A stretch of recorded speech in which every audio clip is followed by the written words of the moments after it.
What is up, Scuttlebutt Nation? Thank you for joining me on this edition of the Scarif Scuttlebutt Podcast, live edition here on YouTube. And if you are here for this first time and you discovered this channel, thank you very much for coming on by and hanging out with us this Saturday night. We usually have our live shows on Saturday here on YouTube, and then we've got our more structured audio shows that drop every Thursday morning. So just in time for the Thursday commute, pop on your favorite podcast app and load up the Scarif Scuttlebutt podcast for some deep nerd dives.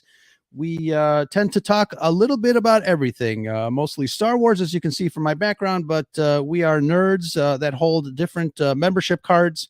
So we'll be able to talk about Marvel comics and Star Trek, as I like to call it, the other white meat. So all sorts of sci-fi and geeky things. So very exciting stuff. And I want to thank my chat, folks in the chat that are starting to pop in. Thank you very much, guys. This is going to be a really interesting discussion, a really great show. I've got author Gary, and I remember I had asked him how to pronounce his last name earlier in the week, Bengier, and I'll ask him when he comes out, but absolutely. It's going to be a very interesting discussion. As you guys know, not only do I love science fiction, the fake laser sword pew pew aspect of this genre that we all love talking about, but from time to time, I also love talking about, some real science. And I think this is going to be one of those times that I get really excited about stuff like that. Having been born in 1969, I remember, I guess I remember my mom telling me about the space, the landing on the moon, because it happened when I was born. But ever since then, I was just very fascinated with NASA and space travel. And obviously, my love for science fiction comes from that. So, we're going to talk a little bit about that. Gary has written a book called Unfettered Journey, and we're going to talk about that as well. The description is in the link is in the description below if you guys are interested in checking out the book. I would highly recommend it. But let's see, a couple of announcements. We are dropping a new episode audio wise in the podcast app next Thursday. I got together with a friend. We did a 5 questions episode, and it's really great. He came up with some really deep questions, and he surprised me. And I think it's one of those, the 5 questions show is one of those shows where we kind of we formulate 5 questions. We don't ask each other beforehand, and we like to ask each other during the episode as we're recording, so all the answers are off the cuff and from the heart. It gives us an opportunity to kind of learn a little bit about some of the folks that follow the account and friends of the podcast. So it's very exciting. Look for that in the podcatchers. There's also another Sentry Mode section in that. Who is on there? Nick Meir from Nick Flicks Podcast. I asked him a couple of movie questions, and we'll see how he does on next week's Sentry Mode. So I'm going to push a couple of buttons and say hello to folks in the chat. Thank you guys for showing up this Saturday night, and we'll bring Gary out right after this.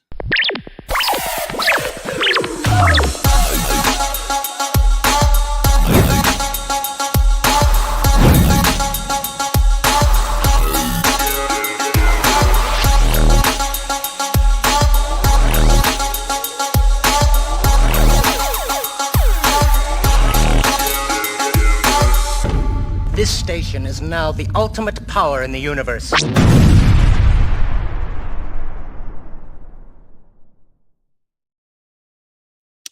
Exciting stuff. Gary, how you doing today? I'm doing great, and I love that explosion that starts everything out. Yes, that's absolutely. How I feel about science fiction. Absolutely, yeah, that's right. And Gary, did I get your last name right? Bengier? Yes, it's Gary. I go by Gary F. Bengier is my author name. Excellent. And the F is for future. See what I did there? That's right. That's right. Or unfettered, as in Unfettered Journey, my book. Yes. Absolutely. It Yeah. came out in 2020 in the middle of COVID. So yeah. Oh, yeah. Yeah. Wow, wow. So yeah, we're definitely going to talk about that. I wanted to backtrack a little bit because I wanted to ask your background in not only science fiction. Obviously, we talk about the fake stuff, which is always exciting and kind of hopeful. There's a lot of messages in science fiction. Not all of it is hopeful. We've got the dystopian stuff. We've got the happy stuff that gives us hope for the future. But I wanted to get your take on your background and how you got interested in not only writing science fiction, but maybe your love for kind of some of the fandom stuff that a lot of folks are into nowadays. What's that all about? Wow. Well, it started a long, long time ago in a galaxy far away. Actually, that was, the 60s and 70s. I started out reading Isaac Asimov and the classic science fiction writers as a kid. And actually, I remember the moon landings in 1969. And I was a little kid, but I remember they said they will be stepping out of the lander any minute now. And then we waited 4 or 5 hours in the middle of the night in Ohio, where I was growing up, and I did not leave the television set, waiting for Neil Armstrong to make his first step. So yeah, I go way back with that. When I was a kid, I stayed up all night, figured out how to find the comet Akia Siki, and actually then in the 80s I ground my own telescope mirror, 10-inch, and second light was Halley's Comet. So yeah, I've got a deep love of science and science fiction. Yeah. Wow, that's fantastic. We mentioned some of the classic authors. You mentioned Isaac Asimov, and Ray Bradbury is another one. What are some of the modern science fiction writers that kind of interest you or kind of give you a little spark in your eye? Well, I'll try not to diss anyone on anyone's list. I actually go back to those early folks in part because there was a belief in hard science, Okay. and they wanted to really talk about what the future was that they thought would happen. So, Ray Bradbury imagined the geosynchronous satellite, and we have those. So I think it's harder and harder for science fiction writers to write well about the future and yet let it last for any amount of time. If you think about the fact that in 2007 we had the iPhone, and so if you wrote a book in 2006, it's probably outdated because you can't imagine how that has transformed our life. So Yeah. that makes science fiction really hard, right? So, Yeah. especially hard science. Exactly. And that's funny because I had a friend of mine, one of our followers and friends, artist Sean Crummell. He did have a really interesting question a while back. He had posed the question, at what point do some of these science fiction or futuristic devices become obsolete? Like you mentioned the iPhone. There are obviously, in the 60s, we had the Star Trek communicators, but then in the 90s, everybody had the flip phone. It was exactly that. So at what point do authors, kind of either run out of ideas or what's the secret there? Like how does that happen? I'd say it's really hard. I was just Yeah. rereading Isaac Asimov's 2 main robot novels, The Caves of Steel, The Naked Sun. And in those, he talks about loading tapes into their devices.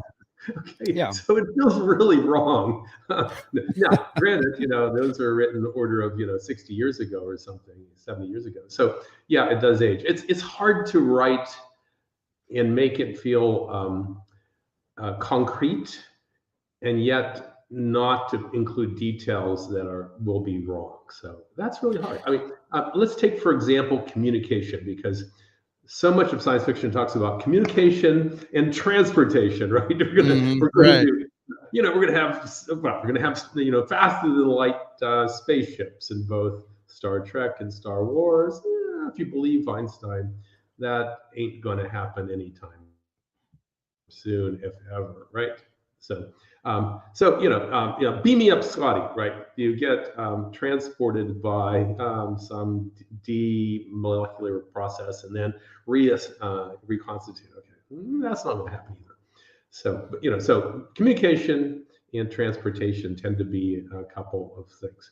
But let's just talk about communication today. We have our ubiquitous, cell phones, right? Okay. We carry those around all the time and stare at them constantly. What's next? Well, Humane has this device. It's been hot in Silicon Valley about the demos. You tap it here, sort of like a communicator, right? And it's screenless, etc. Is that the future? I don't know. I just got one of the Apple Vision Pros. Okay.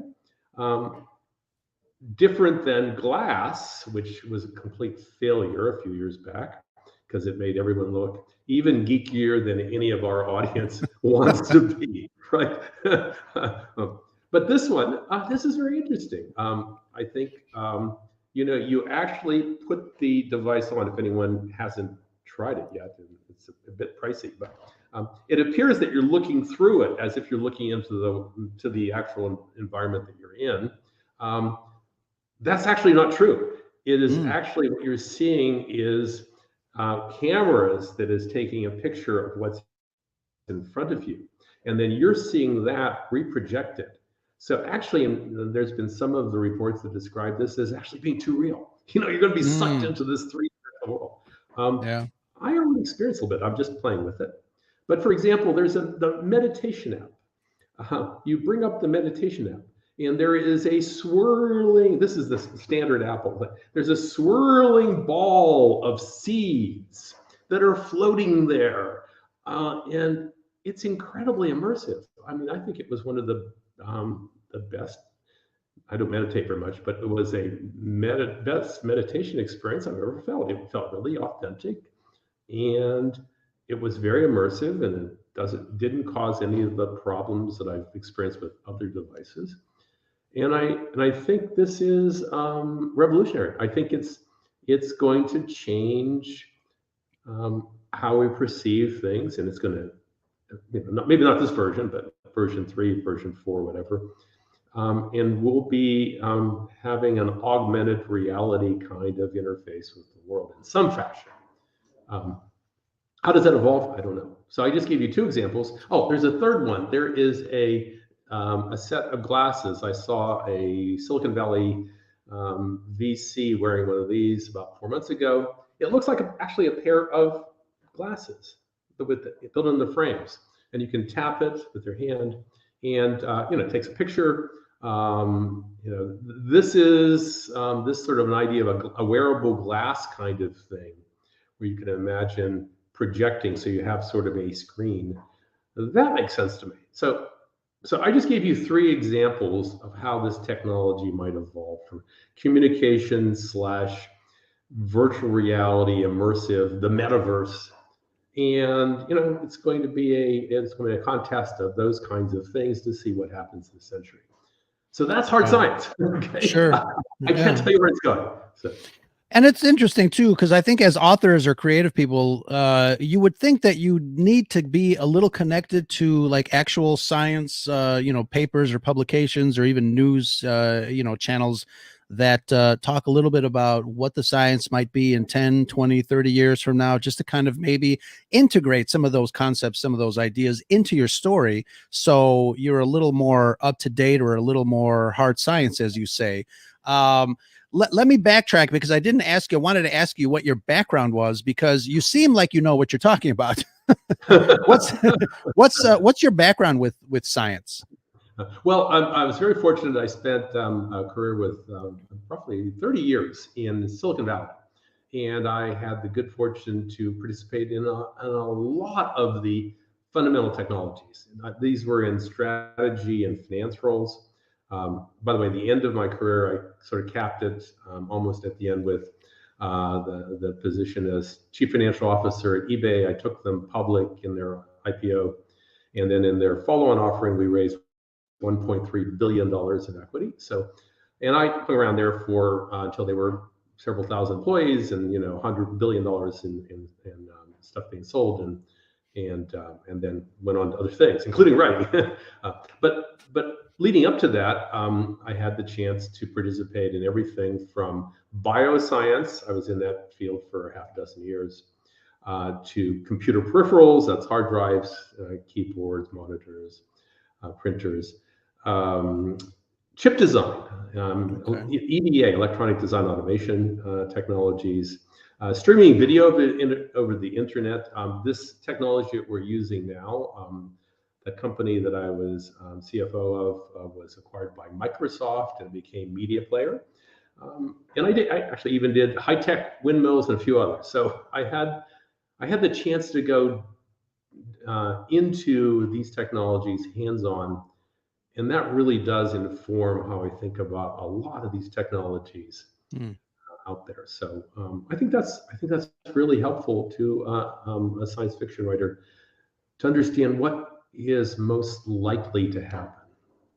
Sure. Yeah. And, obviously it informs the decisions that you make when it comes to creating, the kind of a pseudo fictional world. But let's talk a little bit about your book, Unfettered Journey. What was the impetus of starting that book? And tell us a little bit about that. Well, the book is primarily focused on two protagonists. The first protagonist is an AI scientist named Joe. This takes place in the year 2161, or roughly 140 years in the future.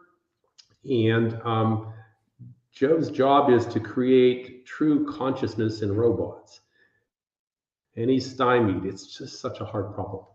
And so he goes off to a small college and takes a sabbatical, and then things ensue. So I use that venue in the year 2161 because I think it's far enough in the future that we can say a few things about what will happen based upon long-term trends. I can't tell you what will happen tomorrow. And you wake up in the morning and it's 2022 and Putin's invaded Ukraine, right? So things happen every day. The world is nonlinear, but we can maybe make some predictions about what is highly likely. Something will replace our iPhone. Robots will become finally not only important, but ubiquitous, I think, in that much time. And, bioscience is going to be phenomenally impactful on humanity, but will probably be less noticed in many ways than the effect of robots. So there's a lot about this book that focuses on that, about robots, and those questions around, can they be conscious, and what is life likely to be like then? And in that future, how do we find purpose and meaning when there'll be so many jobs that are going away?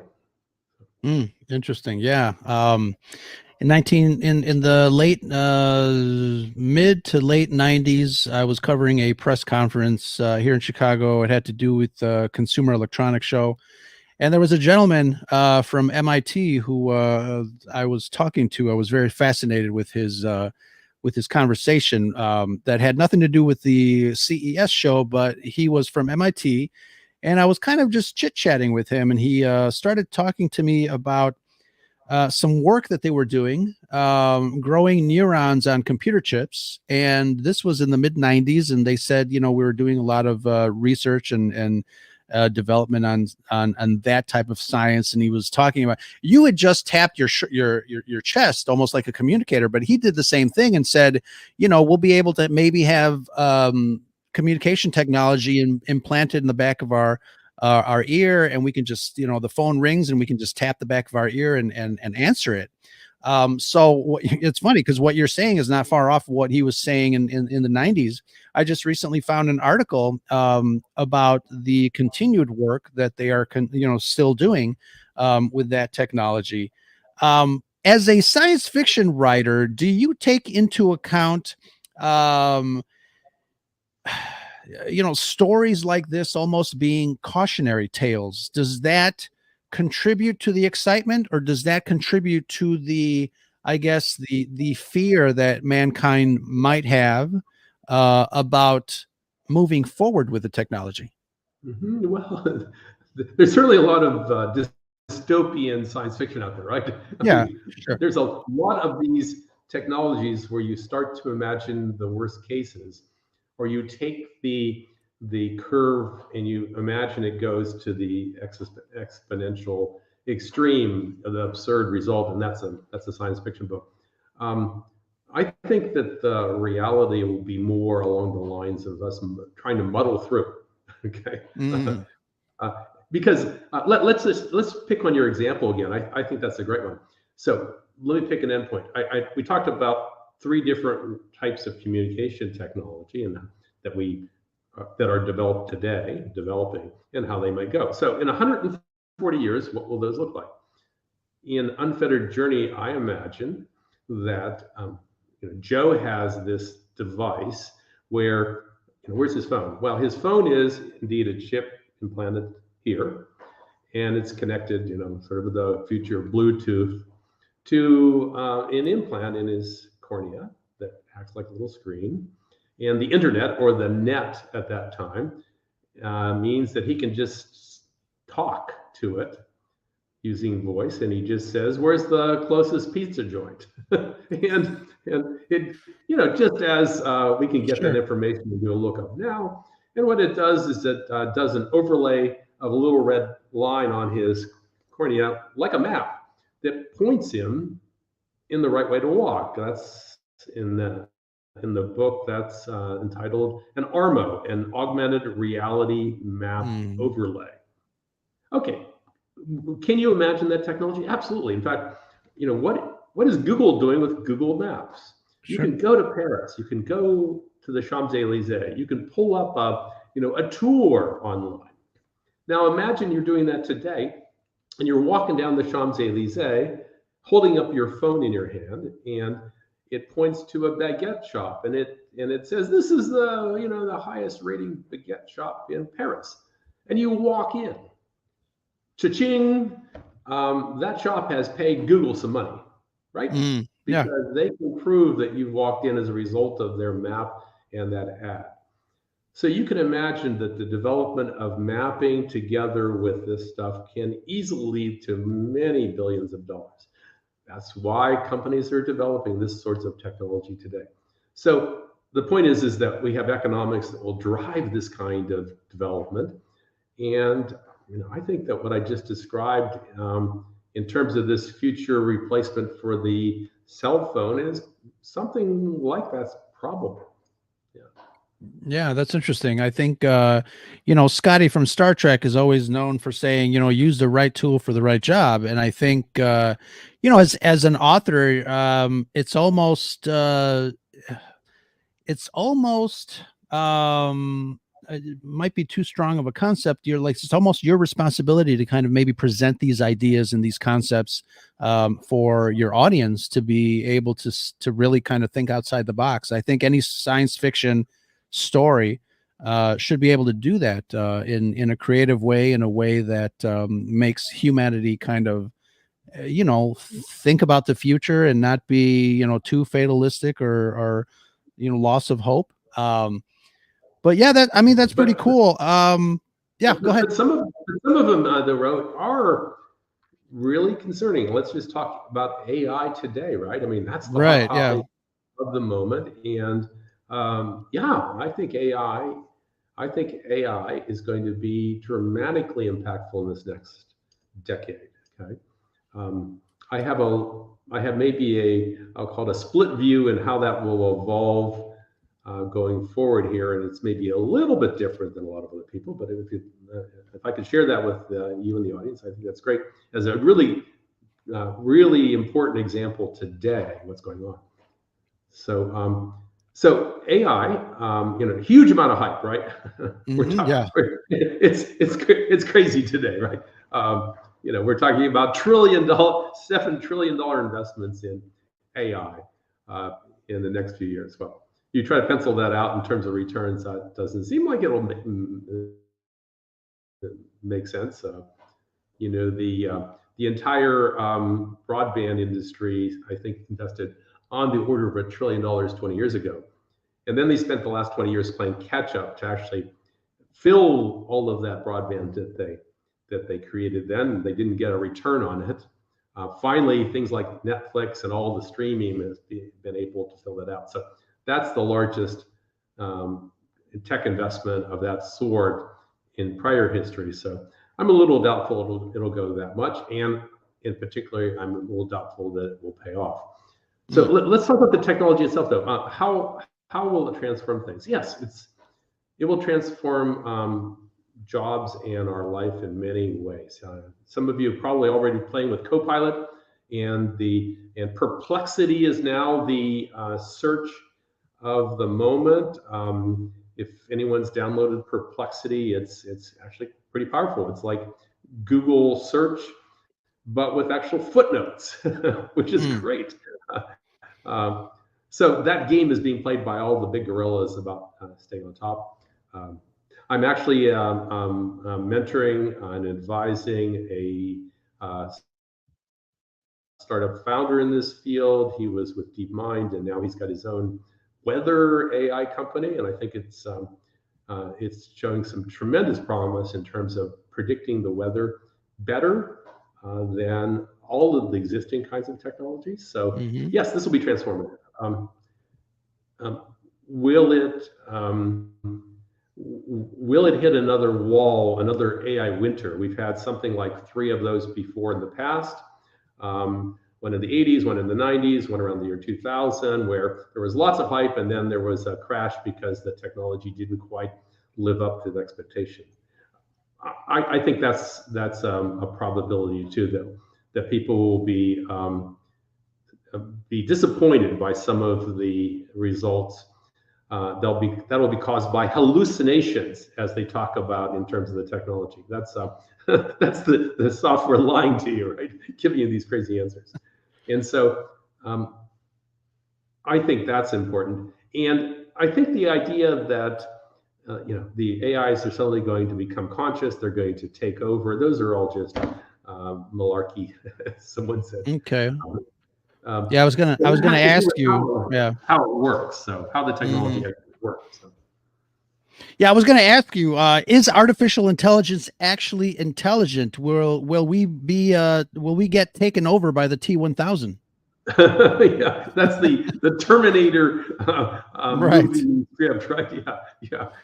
And then they get suddenly become conscious, and then they or smart enough that they kill us all. Yeah. So. Now let's talk about how the technology works. What's it really doing inside that black box? Because it is a black box. So as an example, let's think about translation software. Google Translate. You put in a phrase in English and it translates it to Spanish. Back in the old days, over a decade ago, the way that technology worked is that the company would hire a bunch of grammarians and computer programmers and put them in a room, and then they would translate the rules of grammar and translating from English to Spanish, right? So you would do all that stuff. You'd write that code. It's symbolic code, just like the programs that we've been writing for decades since the beginning of the computer age. And so it takes the English as an input, and then it runs it through the algorithm, and out comes Spanish. That's how it used to work. Then these AI models got better and better. And I think what they did is that they found there was a great base of rich data. For example, from the United Nations. Every day there are speeches given, and they're translated into multiple languages by some of the best translators in the world. So They took, in that case, the input language, they took the output. So that's different now. You've got the input and output. You let the AI create the black box in the middle. You let it figure out the grammar rules. And it turned out that was much better. And so they replaced all of those programmers and grammarians. They didn't need them anymore. And that's how it all worked. So that's AI. So what's happening in the middle there of that black box?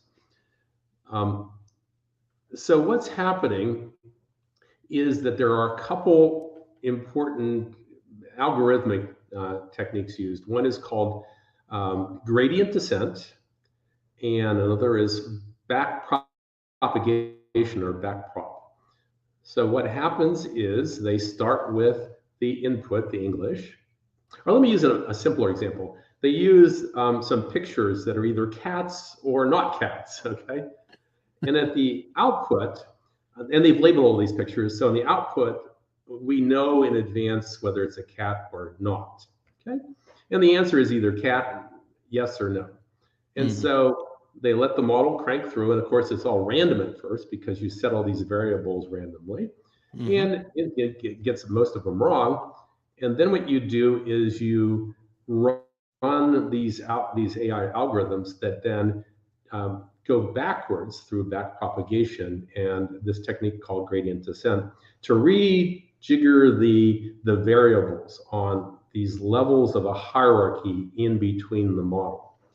And it turns out by doing that a gazillion times, it actually the model comes to recognize the right variables on each of those many variables, and it can predict whether that's a cat or not. So what's happening mathematically? I mentioned gradient descent. Think about a mathematically a two-dimensional piece of paper where you've drawn a parallelogram, an ellipse. And mathematically, you can find the minimum of that ellipse by taking a derivative. And so you know where the minimum is. That's a two-dimensional description. If we now imagine we did that in 3 dimensions, right? So now we've got a landscape, and you've got hills and valleys. And some of those, and we're trying to find the lowest point on this landscape. And let's say there are some valleys that are pretty low, but they're not the lowest. The lowest one would be called the global minimum. And that's a 3-dimensional mathematical landscape. And so you can, again, take derivatives, and you can find the lowest points. And that's what the AI is doing. It's using gradient descent, that is, descending these gradients in a space to find those minimum. Now, you realize it might get stuck in a local minimum and not find the global minimum, but it's going to go through this and try to find those. So that's mathematically what the AI is doing. But now, ChatGPT-4, I mean, we have approaching 1 trillion dimensions, not 2 or 3, but 1 trillion. And so what's happening when the models run is it's an enormous amount of computing to compute all of those minimums to try to find the right answer in all of that data.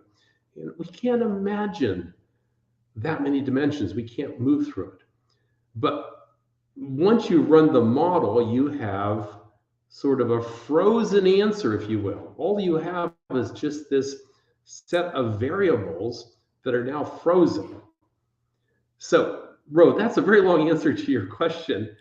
The model, when it's done, is inert. It's finished. So that's a very different way to think about these models, because if you pull up ChatGPT and you ask it a question and it responds, and you ask another question, you can seem like you're getting into a conversation with it, but it's not doing anything in real time. It's just extracting an inert, frozen response from this model, which has all of those variables prior set. That's interesting, and that definitely would maybe dispel some rumors that artificial intelligence is intelligent. I guess what you're saying is that it has all the answers or all the responses there, just depending on what you ask is what it brings back, and it's not thinking about it to formulate an answer. It's just looking at all the data and saying, "This is probably what he's looking for. I'll show you this." Something like that. Yeah, it's fun. Yeah, yeah. So as an example, I there was a New York Times journalist that a year ago, a few months after ChatGPT first came out, went on and started to ask it questions, and the journalist wrote this article that was sort of a little terrifying to some people. It was suggesting, gee, this AI seems like it's conscious or something. Something's going on in there. Well, Hmm. why was that? Why would it? If you start asking it questions about are you conscious, etc. These are the early models before they try to fix those things. Um, uh, my guess is if you asked any, if you look for databases in all of human literature looking for conscious robots, AIs, that sort of thing, you'll find a whole lot of science fiction, right? Right, sure. Howell 2000. And in all those stories, a lot of them, the robots turn out to not be so good. So you can imagine that the AI got stuck in some subfield where it's giving answers that emulate these stories, right? Right. So that's all it is. Yeah, interesting, interesting. Yeah. So let me ask you, getting back to your book, as an author, obviously all authors have certain challenges when they are writing their stories, writing the narrative there. I would assume that science fiction writing is a little unique where you do kind of have to incorporate, technology and description of environment, et cetera, et cetera. What were some of the challenges in writing Unfettered Journey for you? Some of the challenges. It was actually it was trying to create realistic conflict in this future. I mean, there's lots of conflict, but how do you make it thematic, if you will?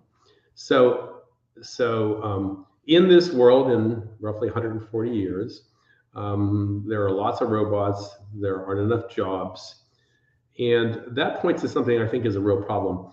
Is that think about how this century that will occur. I mean, we see robots already sort of coming along. There's the Boston Dynamics dancing robots. Right. We've got, there's been some reports, I think it was half a dozen years ago, one of the major global consulting companies said by 2050, 90% of the jobs will be gone. Well, I don't think that's right either. I think it's going to take a long time for this technology to evolve, and it will take a long time for it to become incorporated into our life.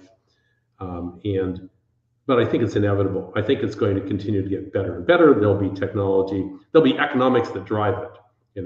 The military will pay for robots to fight wars so that soldiers won't die. So it will happen. They'll get better and better, and at some point they'll become ubiquitous, right? Mhm. They'll be walking around among us. They'll be waiters. Um, so that's going to happen, I think, at some point. And when that happens, then the jobs go away pretty quickly, Mhm. and then folks won't have a job. So one question is, how does that transition happen, where we have a capitalist system based on markets, and you know, individuals can own companies. Who owns the robot factories, right? How does that Right. happen? Who owns them? How do we transition that over? So, so in my book, I've got this conceit that what happened, around the year 2100, thereabout, is that the most of the world, as the jobs went away, they found egalitarian answers to how this would develop. We're going to have lots of stuff. Robots will make a lot of stuff. Who owns the means of production?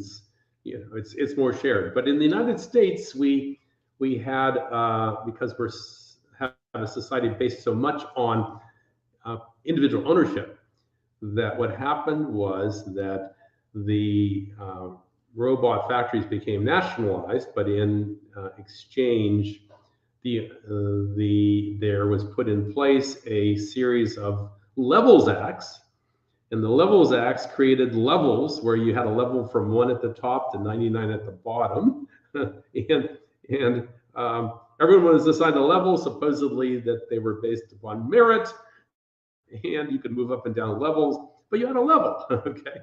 And so that's the conceit in my book. And we have these levels, and some people don't think that the levels are quite as meritocratic as are advertised. So. Oh, that's funny. Wow. Interesting. Yeah, it's the military is going to pay for robots to go to war. I'll definitely pay for a robot to do the dishes and take out the trash, so my wife will stop asking me. But I had mentioned to you a while back, regarding robots, and every day, I went to a Mexican restaurant in the hood, and the floor plan was laid out in a way that I was surprised when I walked in. There was a robot that came to greet me and sat me at the table and brought my food.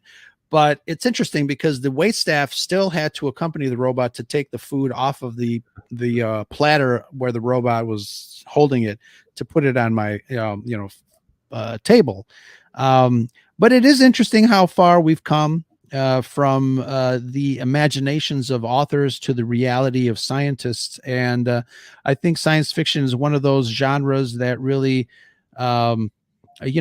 inspires people to, think outside the box and think about, our own future besides the future of the story that they're writing.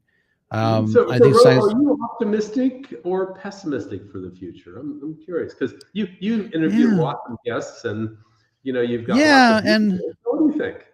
I mean, it's funny because as a science fiction fan, a fan of the genre, we get to see both sides. Obviously, that there are the cautionary tales like the Terminator and the T-1000s and stuff like that, but I'll also obviously the Star Trek stories where there are scientific advancements that will allow mankind to go out and not wage war, but wage exploration and be hopeful for mankind's future. So I think with good must come the bad. I think that's just the nature of our reality and the nature of humanity.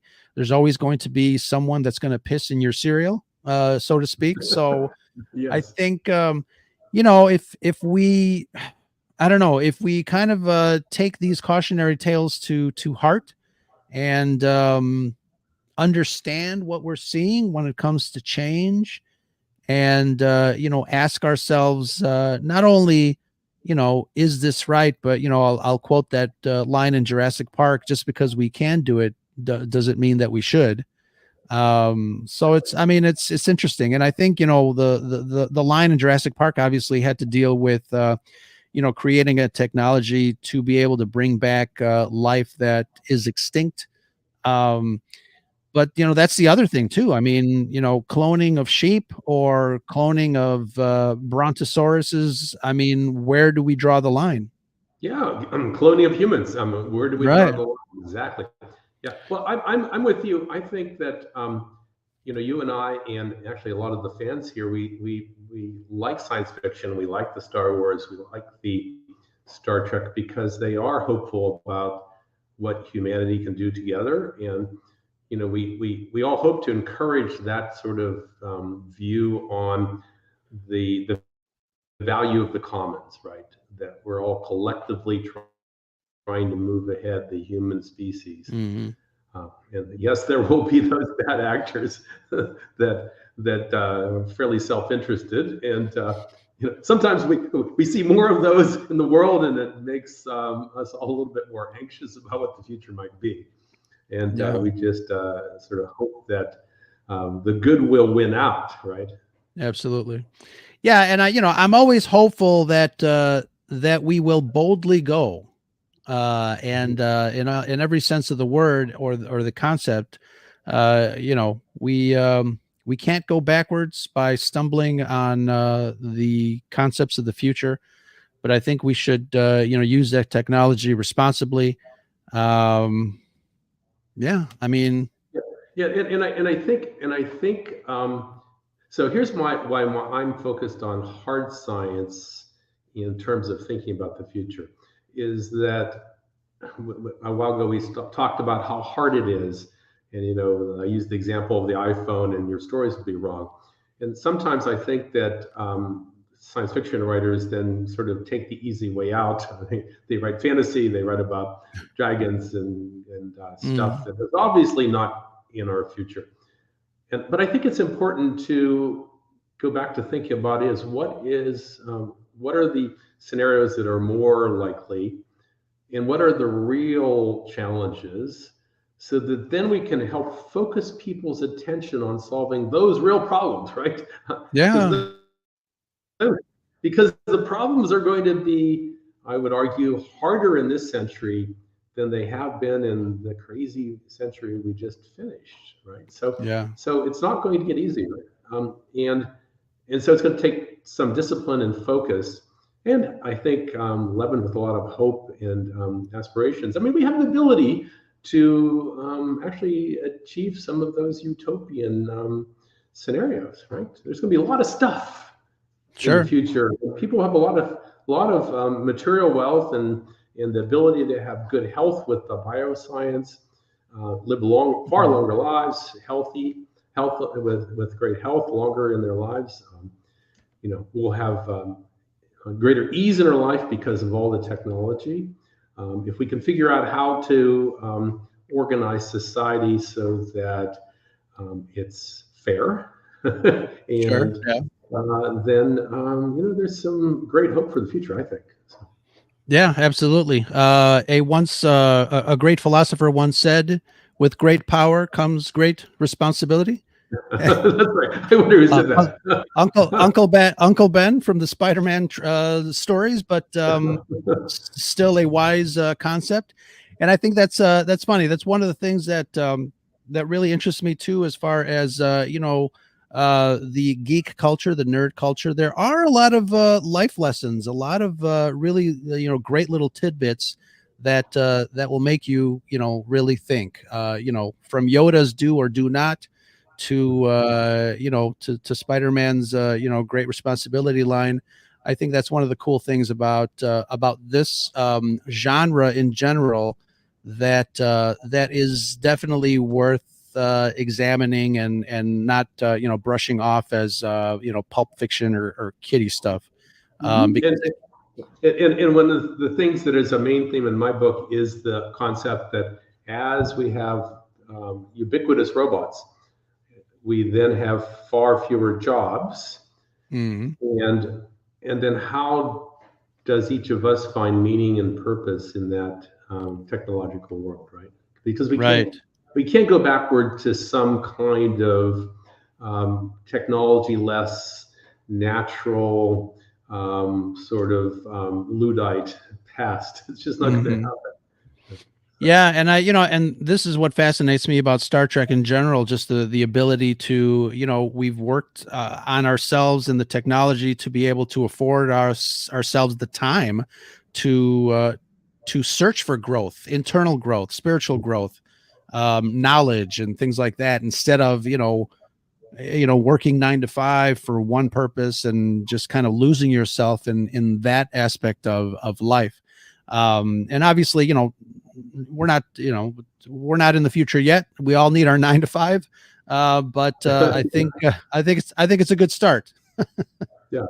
Well, and in fact, Unfettered Journey has that as part of the theme too. It's the book has won 14 book awards, Oh, very nice. including the best spiritual fiction, best adult fiction, best science fiction, and it won the Eric Hoffer Award for who is a famous American philosopher, because of the philosophical elements in the book. So yeah, I think that these philosophical questions around consciousness, around what is the essence of us as humans, and how does that differ than robots and our machines?